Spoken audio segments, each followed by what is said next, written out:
Hello दोस्तों, आज की वीडियो में हम बात करेंगे शेंगन वीज़ा के बारे में। शेंगन वीज़ा किस तरह से अप्लाई कर सकते हैं अपनी होम कंट्री में, और इस वीज़ा के लिए अप्लाई करने के लिए आपको क्या क्या डॉक्यूमेंट्स आपको चाहिए होंगे, किस प्रकार से आप बुक कर सकते हो अपॉइंटमेंट, और किस तरह से आपका वीज़ा जो लग कर आएगा आपके पास वो पॉसिबली एक्सेप्ट हो और आपको अलाउंस मिल जाए, यूरोप की उन 26 कंट्री में घूमने का मौका मिल जाए जहां पर आप घूमना चाहते हो, ठहरना चाहते हो, या फिर किसी से मिलना चाहते हो, या फिर आपका कोई बिजनेस पर्पस होगा जिसकी मदद से आप शेंगन वीज़ा लेना चाहते हो। तो बेसिकली मैं इन सभी सवालों के जवाब यहाँ पर इस वीडियो में दूंगा। सिंपल से स्टेप है, आपको फॉलो करने हैं और सीधे सीधे तौर पर मैं आपको एक स्क्रीन की मदद से आपको बताने वाला हूँ। सबसे पहले तो ये बताना चाहूँगा, यूरोप का वीज़ा जो लगता है एक प्रकार से शॉर्ट स्टे वीज़ा होता है। लगभग 90 दिनों का टाइम आपको मिलता है घूमने का। यहाँ पर आपको with in duration of 180 days के अंदर अंदर आपको 90 दिन आपको मिलते हैं। वो 90 दिन आप गुजार सकते हो यूरोप की इन 26 कंट्रीज में, जो लिस्ट मैं आपको दिखाने वाला हूँ। लिस्ट में अगर हम देखें तो कौन कौन सी कंट्रीज आएगी, लगभग देख लेते हैं। Austria, Denmark, Spain, Netherlands, Portugal, Norway, Switzerland. तो ये सभी कंट्रीज है, आप देख सकते हो स्क्रीन पर, और मैं डिस्क्रिप्शन में लिंक भी दूंगा हर एक चीज़ का, जहां पर आपको एसेंशियल इंफॉर्मेशन मिल जाएगी शेंगन वीज़ा से रिलेटेड। अपॉइंटमेंट बुक करनी हो, या फिर शेंगन वीज़ा के बारे में और जानना हो, या फिर कोई भी पर्टिकुलर कंट्री है जो जहां पर आप विजिट करना चाहते हो, उस कंट्री के अकॉर्डिंग आप अप्लाई करना चाहते हो, तो वो भी मैं इस वीडियो के अंदर डिस्क्रिप्शन में लिंक देने वाला हूं। तो बेसिकली आपको बहुत आसानी होगी अप्लाई करने में, और एक एक चीज़ आपको समझ में आ जाएगी। सबसे पहले तो ध्यान रखना पड़ेगा टाइप्स ऑफ शेंगन वीज़ा क्या क्या होते हैं। बहुत सारे टाइप्स के अंदर अंदर आपको हो सकता है आप टूरिस्ट पर्पस के लिए जा रहे हो, घूमने के लिए जा रहे हो, विजिटिंग समवन, या फिर किसी से मिलने के लिए जा रहे हो, आपका फैमिली हो, आपके फ्रेंड्स हो, कोई भी हो सकता है, बिजनेस पर्पस से जा रहे हो, तो आपको चूज करनी पड़ेगी कैटेगरी। कैटेगरी चूज करने के बाद ही आपका वीज़ा उस प्रकार से डिसाइड होगा कि आपका वीज़ा एक्सेप्ट हो सकता है कि नहीं हो सकता। तो बेसिकली आपको एक मेन पर्पस आपको दिखाना पड़ेगा, शो करना पड़ेगा कि आपका पर्पस क्या है घूमने का। तो यहाँ पर मैं सीधे तौर पर आऊँगा हाउ टू अप्लाई। अब how to apply for the Schengen visa, सबसे पहले तो ये ध्यान रखना पड़ेगा कि आप कौन सी कंट्री से अप्लाई करना चाहते हो। हो सकता है आपकी नेशनैलिटी इंडिया हो, आपका पासपोर्ट इंडियन हो, लेकिन आप करंटली आप कनाडा में हो, ऑस्ट्रेलिया में हो, या फिर किसी और कंट्री में हो। क्या आप वीज़ा के लिए अप्लाई कर सकते हो? Yes, you can apply for the visa. तो नेक्स्ट स्टेप का ध्यान रखना पड़ेगा, suitable time to apply. Suitable time कौन सा सबसे बेस्ट टाइम है जब आप अप्लाई कर सकते हो इस वीज़ा के लिए। तो सबसे पहले तो ये ध्यान रखना कि जब आपका 6 महीने का ड्यूरेशन रह जाता है ट्रिप करने से पहले, तो आपको अलाउंस मिल जाती है कि आप जितनी जल्दी हो सके अपॉइंटमेंट बुक करें और अप्लाई कर दे शेंगन वीज़ा के लिए। और यहाँ पर विद इन एटलीस्ट आपके पास लगभग 15 दिन तो कम से कम होने ही चाहिए, ताकि आपका वीज़ा स्टैम्प के साथ लगकर, आपका जो वीज़ा है पासपोर्ट के साथ लगकर आपको मिल जाए विद इन 15 डेज।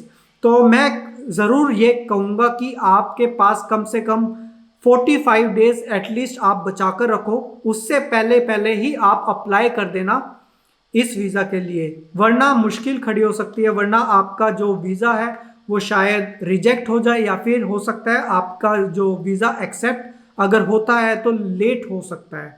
तो इन बातों का ध्यान ज़रूर रखना। For which country you are applying, तो कौन सी कंट्री के लिए आप अप्लाई करते हो। यहाँ पर मैं एक सिंपल एग्जाम्पल देना चाहूँगा, एक सिंपल कैटेगरी के हिसाब से। फॉर एग्जाम्पल आप फ्रांस घूमना चाहते हो, तो apply for Schengen visa for France. यहाँ पर कंट्री का नाम लिखना जहाँ पर आप घूमना चाहते हो। तो यहाँ पर बेसिकली क्या होता है, जितनी भी कंट्रीज है यूरोप के अंदर, आपको ये पता होना चाहिए कि आप कौन सी कंट्री में maximum number of days and night you want to spend. जो भी कंट्री में सबसे ज़्यादा टाइम आप स्पेंड करोगे, उसी कंट्री के लिए आपको वीज़ा अप्लाई करना पड़ेगा। ये बात आपको ध्यान में रखनी होगी। अगर आप नीदरलैंड में जाते हो, ज़्यादा टाइम स्पेंड करना चाहते हो, तो नीदरलैंड के लिए अप्लाई करना पड़ेगा फ्रॉम इंडिया। कुछ इस प्रकार से, जैसे कि मैंने नीदरलैंड के लिए अप्लाई किया था, तो मैंने यहाँ पर नीदरलैंड लिखा था। तो यहाँ पर क्या होता है, आपको सबसे नंबर 1 पे ऑफिशियल लिंक मिल जाता है उस गवर्नमेंट का, उस कंट्री का, जहां पर आप सीधे तौर पर अप्लाई करने वाले होंगे, डॉक्यूमेंट फिल आउट करने वाले होंगे, जो डॉक्यूमेंट रिक्वायर्ड है, जो एप्लीकेशन आपकी लगती है वीजा के लिए, वो आपको यहां पर अप्लाई करना पड़ेगा। यहां पर मैं एग्जांपल लेकर चलूंगा फ्रांस का। Let's suppose we want to apply for France, जहां पर मैं maximum of the time I will spend in this country.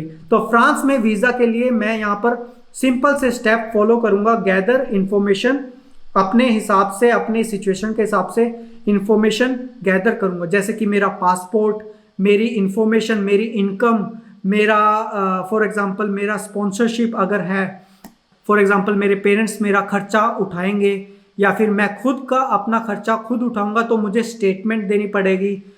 और कोशिश करना अपनी बैंक अकाउंट की स्टेटमेंट, कम से कम आपका 6 महीने का ड्यूरेशन जो आपके प्रीवियस रिकॉर्ड में, अगर आप प्रीवियस 6 मंथ का स्टेटमेंट देखो, तो उस स्टेटमेंट के हिसाब से आपके पास मिनिमम बैलेंस कम से कम 1-2 लाख होने चाहिए, ताकि आप ये दिखा सको कि मैं इतना खर्चा करने वाला हूँ।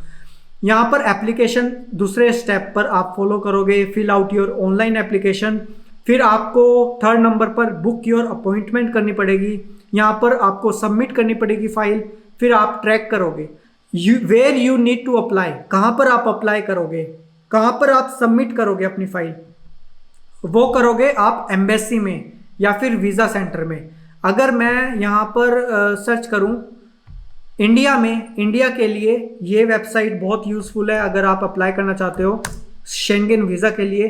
तो VFS ग्लोबल लिखना और अपनी कंट्री लिखना, फॉर एग्जांपल फ्रांस के लिए अप्लाई करना चाहते हो, राइट। तो फ्रांस वीज़ा, तो लगभग ये वेबसाइट खुलकर आएगी। यहाँ पर ऊपर URL में FRA नज़र आएगा आपको। तो यहाँ पर बेसिकली आपको step by step procedure follow करना पड़ेगा। अप्लाई फॉर वीज़ा, तो यहाँ पर अप्लाई कर सकते हो। और बुक अपॉइंटमेंट, ये दूसरा स्टेप है। जैसे ही आप डॉक्यूमेंट और इन्फॉर्मेशन जितनी भी गैदर कर लेते हो, तो आप सीधे सीधे तौर पर अपॉइंटमेंट बुक कर लेना। अपॉइंटमेंट आपको हो सकता है 2 महीने बाद की मिले, हो सकता है 3 महीने बाद की मिले।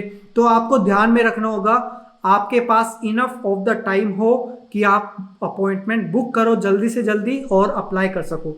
तो यहाँ पर देखते हैं आपको वीज़ा के लिए क्या क्या करना पड़ेगा। सबसे पहले तो मैंने जो बताया, आपको आइडेंटिफाई करना पड़ेगा कौन से टाइप का वीज़ा आप लगाना चाहते हो। आप घूमने के लिए जाना चाहते हो, बिजनेस पर्पस के लिए जाना चाहते हो, फैमिली को विजिट करना चाहते हो, तो उस प्रकार से आपको अप्लाई करना पड़ेगा। वो एप्लीकेशन में आपको फिल आउट करना पड़ेगा। ये सभी इंफॉर्मेशन आपको फिल आउट करनी पड़ेगी एप्लीकेशन में। तो एप्लीकेशन कहाँ पर भरोगे, एप्लीकेशन यहाँ पर भरोगे। बेसिकली फ्रांस के लिए यहाँ पर भरोगे, नीदरलैंड्स के लिए यहाँ पर भरोगे। यहाँ पर आपको लिंक्स प्रोवाइडेड है, आपको लिंक्स पर जाना पड़ेगा और वहाँ पर आपको अकाउंट क्रिएट करना पड़ेगा और फिर आपको डॉक्यूमेंट सबमिट करना पड़ेगा, मतलब कि एक तरह से फिल आउट करना पड़ेगा डॉक्यूमेंट को। आफ्टर क्रिएटिंग एन अकाउंट हम एप्लीकेशन को एक्सेस कर पाएंगे और वहाँ पर जाकर हम फिल आउट कर पाएंगे हर एक इंफॉर्मेशन जो रिक्वायर्ड है गवर्नमेंट की तरफ से, जो भी एप्लीकेशन के अंदर आती है, राइट। तो सबसे पहले आपको करना पड़ेगा कि एप्लीकेशन फिल आउट करने के बाद ही आप बुक एन अपॉइंटमेंट कर लेना VFS ग्लोबल पर। जो मैंने साइट आपको बताई है अप्लाई फॉर, यहाँ पर इंडिया के लिए ये वेबसाइट है जहाँ पर आप अपॉइंटमेंट के लिए बुक कर सकते हो। तो बेसिकली आपको सीधे तौर पर अपॉइंटमेंट के लिए जाना पड़ेगा, बुक एन अपॉइंटमेंट। आपको अकाउंट क्रिएट करना पड़ेगा, यहाँ पर सेपरेटली अकाउंट क्रिएट करना पड़ेगा, यहाँ पर फाइल करना पड़ेगा और उसके रिगार्डिंग आपको फॉलो करने पड़ेंगे वही चीज़ें जो आप कर सकते हो। आप मल्टी एंट्रीज वीज़ा लगाना चाहते हो या फिर सिंगल एंट्री वीज़ा लगाना चाहते हो, तो ये आपके ऊपर है कि आप विजिट कितनी बार करना चाहते हो उस पर्टिकुलर वीज़ा पे। जो आप वीज़ा अप्लाई कर रहे हो सकता है आपको एक बार कनाडा जाना पड़े, तो कनाडा से वापस आते हुए आप यूरोप की कंट्रीज़ में फिर से आना चाहते हो, तो आपको मल्टीपल एंट्री के लिए अप्लाई करना पड़ेगा। अगर आप एक दफ़ा ही जाना चाहते हो यूरोप के लिए और 90 डेज ऑफ ट्रैवल आप करते हो फिर वापस आ जाते हो, फिर आपको मौका नहीं मिलेगा घूमने का, क्योंकि आपका सिंगल एंट्री वीज़ा लगा हुआ था। तो आपको ये डिसाइड करना पड़ेगा कि आपको मल्टीपल लगवाना है या फिर सिंगल लगवाना है। और ये ध्यान रखना, आपके पास सिर्फ और सिर्फ 90 दिनों का टाइम है। 90 दिनों का टाइम ही आपका कैलकुलेट होकर चलेगा कि आप इतना ही टाइम आप वहां पर स्पेंड कर सकते हो यूरोप के अंदर। और डॉक्यूमेंट्स जो आपको ले जाने होंगे वो मैं आपको बता देता हूँ। एप्लीकेशन फॉर्म जो आप भरते हो, यहाँ पर अकाउंट क्रिएट करने के बाद fill out the information on the document, और फिर जो फाइल है वो सेव करके अपने हार्ड कॉपी में बचा कर रखना, अपने साथ ले जाना। और जो भी सेंटर आपको मिलते हैं, अब सेंटर्स कुल मिला के 8 सेंटर आपको जो अपॉइंटमेंट के दौरान आपको मिलते हैं, जैसे कि न्यू दिल्ली, मुंबई, कोलकाता, हैदराबाद, बेंगलोर और बहुत सारी मेजर सिटीज़ है जो कवर होती है। तो जो भी नियर बाय आपके सेंटर पड़ता है उसकी अपॉइंटमेंट बुक कर सकते हो। तो यहाँ पर आपको एप्लीकेशन फॉर्म ले जाना होगा, वैलिड पासपोर्ट ले जाना होगा, 2 photos required as per dimensions per country requirement.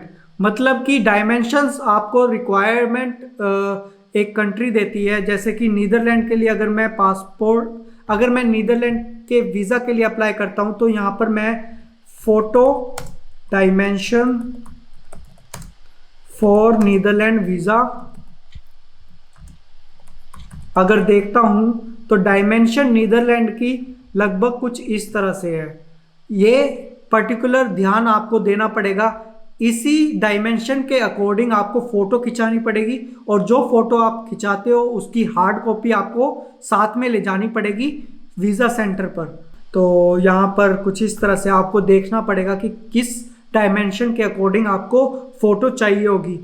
जिस भी कंट्री के लिए आप अप्लाई करते हो उसके अकॉर्डिंग आपको चेकआउट करना पड़ेगा कि कौन सी फ़ोटो आपके लिए वैलिडिटी होगी। तो ट्रैवल इंश्योरेंस के ऊपर चलते हैं। ट्रैवल इंश्योरेंस आपको मैंडेटरी है, आपको चाहिए ही चाहिए होगा।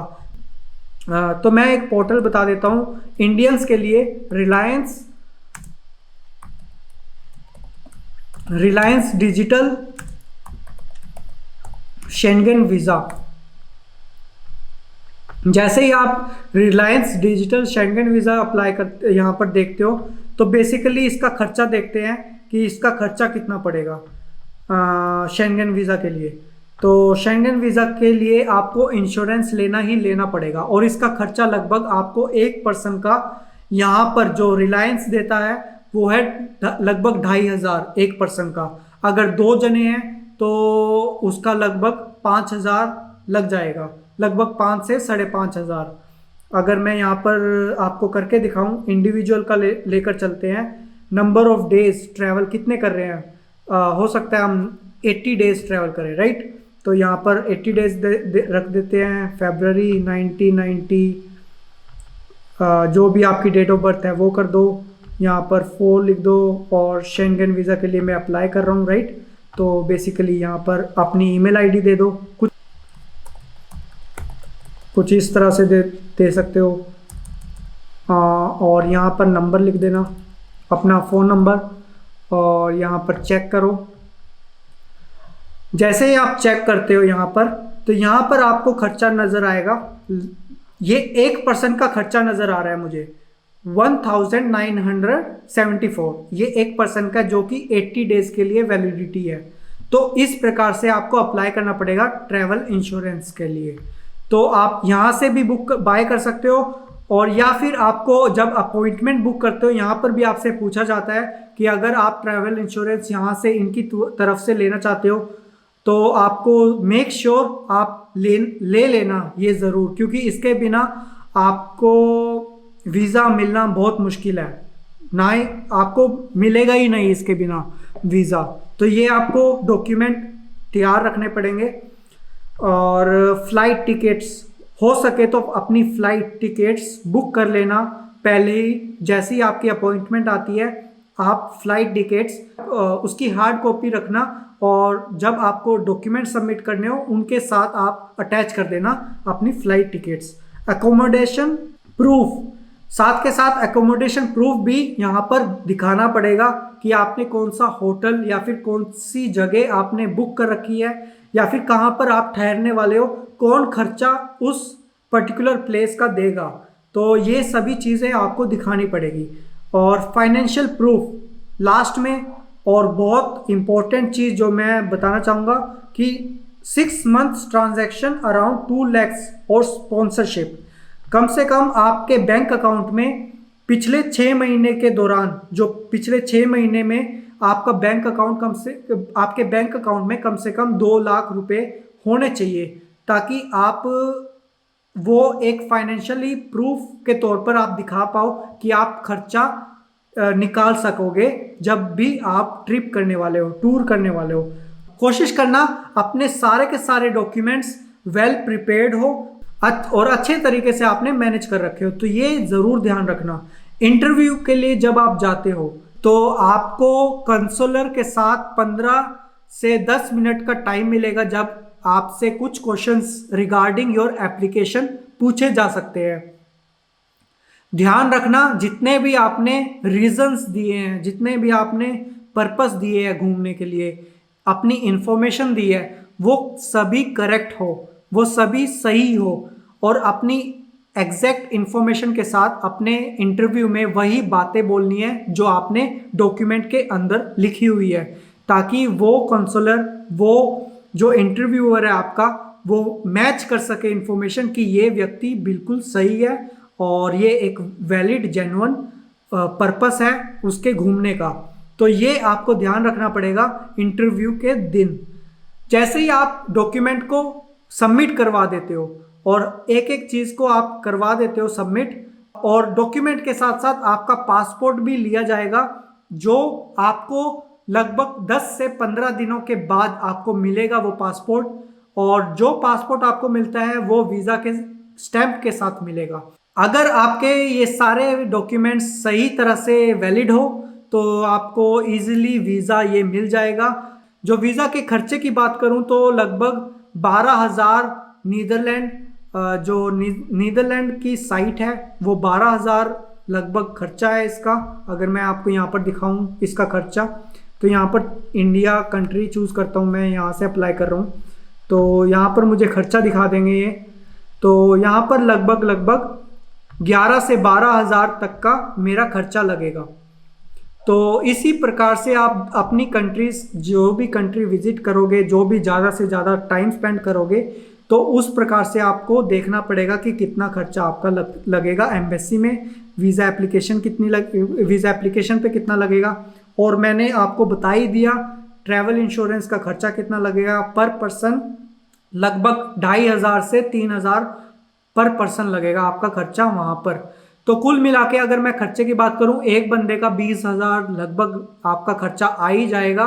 20,000 से 25,000 का खर्चा आपका लग जाएगा इस वीज़ा के लिए, जब अगर आप अप्लाई करते हो। तो ये मैंने एक सिंपल स्टेप्स में आपको इस वीज़ा के बारे में बताया है। और मेक श्योर आपका जो प्रोसेसिंग टाइम है वो आपका 15 से 45 दिनों के अंदर अंदर तक चल सकता है। तो आपको इस बात का ध्यान रखते हुए आपको इस वीज़ा के लिए अप्लाई करना होगा। जैसे ही आपका वीज़ा अप्रूव हो जाता है और आपके हाथों में वीज़ा आ जाता है, तो मैं एक इम्पोर्टेंट इंफॉर्मेशन देना चाहूँगा। आप खुशी के मारे पागल मत हो जाना, खुशी के मारे पागल मत हो जाना, लेकिन एक ज़रूर बात का ध्यान रखना, आपके वीज़ा पर इंफॉर्मेशन जो होगी वो सही होनी चाहिए। आपका नाम, डेट ऑफ बर्थ, आपका स्टेटस, आपका पर्पस, आपकी एक एक इंफॉर्मेशन सही होनी चाहिए, वो आपको चेक कर लेनी होगी। अगर आपका वीज़ा रिजेक्ट हो जाता है तब भी आपको एक रीज़न दिया जाएगा कि क्यों वीज़ा रिजेक्ट हुआ है, और वहाँ पर आपको रीज़न जानते हुए आप फिर से अप्लाई कर सकते हो वीज़ा के लिए, अगर आप रियली इंटरेस्टेड हो वीज़ा अप्लाई करने के लिए। तो ये मैंने एक सिंपल फॉर्मेट आपको बताया है, वीज़ा अप्लाई कैसे करें, किस तरह से कर सकते हैं। अगर आपको मेरी वीडियो बहुत अच्छी लगी हो, समझ में आए हो एक एक स्टेप कैसे फॉलो करना है, तो मेरी वीडियो को लाइक करें, मेरे YouTube चैनल को सब्सक्राइब करें, और इसी के साथ साथ मेरे कंटेंट को सपोर्ट करते रहिए। Thank you for watching this video. I hope you like this. Thank you, bye bye, take care.